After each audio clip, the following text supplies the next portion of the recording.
Dan sederhananya adalah gimana sih cara kita menghadapi itu. Saya juga lagi belajar, ini bukan kata saya ya, tapi saya coba merangkum dari beberapa hadis, dari beberapa ayat.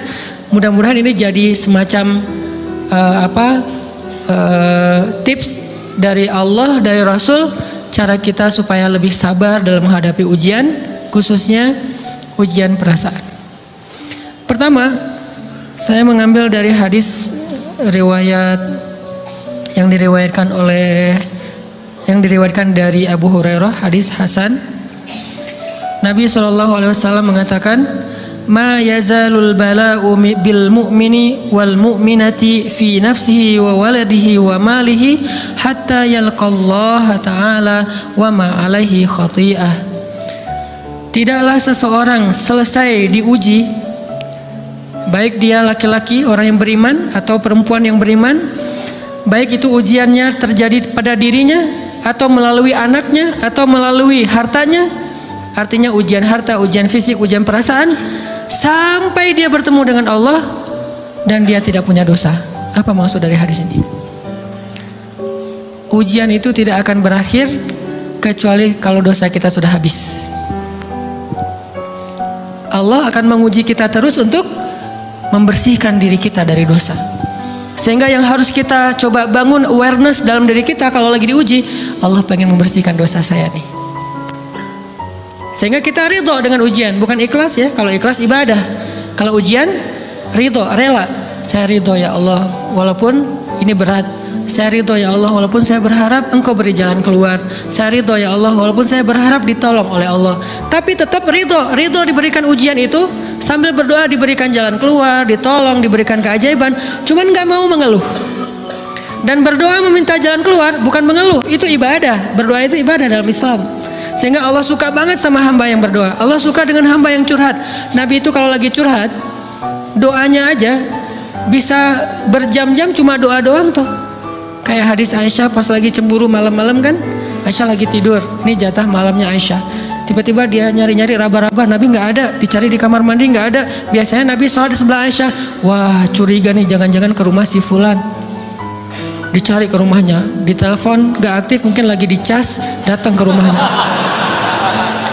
Ketuk pintu. Hafsah, Nabi di rumah kamu enggak? Enggak Aisyah, beneran. Cari ke rumah Sofia. Nabi di sini enggak? Enggak, beneran. Cari ke rumah Maria. Maria di sini enggak Nabi? Enggak. Kemana ya Nabi? Rumah istri-istri yang lain enggak ada. Pas balik ke rumahnya, ngelewat masjid, ngelihat Nabi lagi sujud di Masjid Nabawi, di mihrab.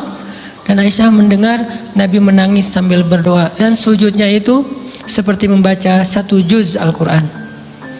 Dan itu isinya doa nangis. Robbi. Jadi kalau kita katakan nggak usah banyak berdoa sama Allah, malu. Justru Allah suka kepada hamba yang berdoa.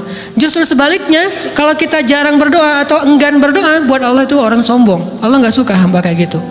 Kamu nggak butuh saya, sama kayak kita lagi ada masalah, punya teman yang punya kelebihan harta, terus kita kayak bingung gitu nyari kesana kemari pinjaman, dia nggak dikasih tahu. Pas dia tahu dari orang lain, dia ngomong apa? Kamu nggak nganggap saya ya? Emangnya saya bukan teman kamu? Kok kamu punya masalah keuangan tapi saya nggak dikasih tahu, malah saya tahunya dari orang lain? Tersinggung kan? Kalau teman kita aja tersinggung, apalagi Allah. Kamu punya masalah kok nggak ngomong ke saya, wahai hambaku? Bukan berarti Allah nggak tahu. Allah tahu, cuman Allah berhak, bukan ingin ya, berhak untuk dilibatkan. Allah berhak untuk dicurhatin. Allah berhak untuk dijadikan tempat kita untuk habis-habisan menangis dan melampiaskan masalah kita kepada Allah dalam bentuk curhat-curhat dan doa. Sehingga kalau kita berdoa, ya Rabbi, Allah langsung inni qarib, mendekat Allah kepada kita. Jadi teman-teman yang dirahmati Allah, kalau kita punya masalah, kita coba bangun awareness, oh Allah pengen membersihkan dosa-dosa saya nih. Terus kita berdoa, ya Allah bantu saya, ya Allah tolonglah saya, istighfar. Saya kadang-kadang ngerasa nih, kalau ada dosa, ada kesalahan, ada kekeliruan yang saya lakukan misalnya gitu, kalau saya nggak kuat istighfarnya, bentar lagi akan diuji sama Allah. Ujiannya macam-macam. Alhamdulillahnya ujiannya masih ketahan. Pasti diuji sama Allah. Kalau istighfarnya nggak kuat, taubatnya tuh nggak kuat, langsung diuji sama Allah. Dan saya langsung sadar, oh benar, berarti yang tadi ini lagi dihapus sama Allah nih.